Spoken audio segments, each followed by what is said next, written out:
inshuti zacu tumva twishimye nta kitubabaza, ariko iyo dutandukanijwe umwe agiye ahacecekerwa, dusigarana umubabaro mwinshi. Ubwo nibwo buzima bwo ku isi. Hahirwa abapfa bapfira mu Mwami, Umwuka Wera nawe ati yego, babaruhuka imihati n'imirimo, kuko ijyanye nabo ibakurikiye.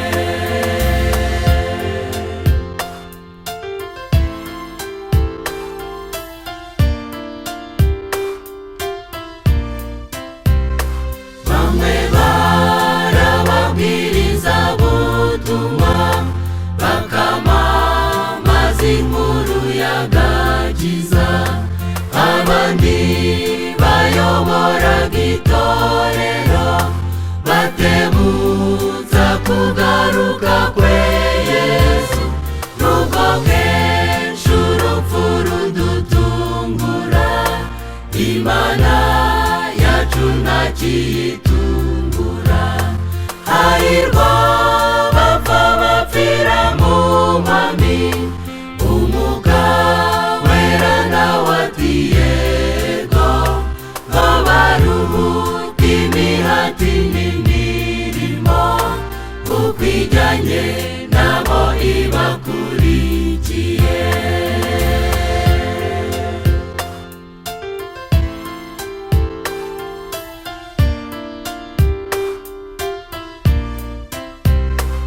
Abo bose nubwo batuvuyemo, ntibarahabwa ibyasezeranijwe, basinziriye mu bituro byabo, kugeza ubwo Imana izavuga. Imana yaduteguriye ibyiza, ngo badatunganywa tutari kumwe.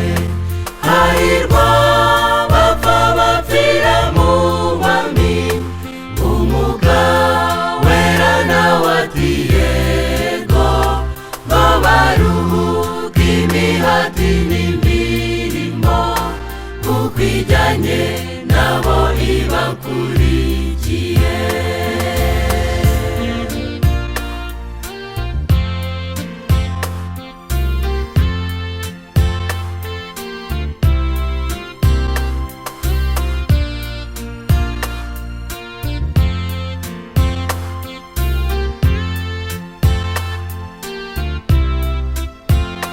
Benshi babuze ababo bakundaga, ababyeyi, inshuti n'abavandimwe.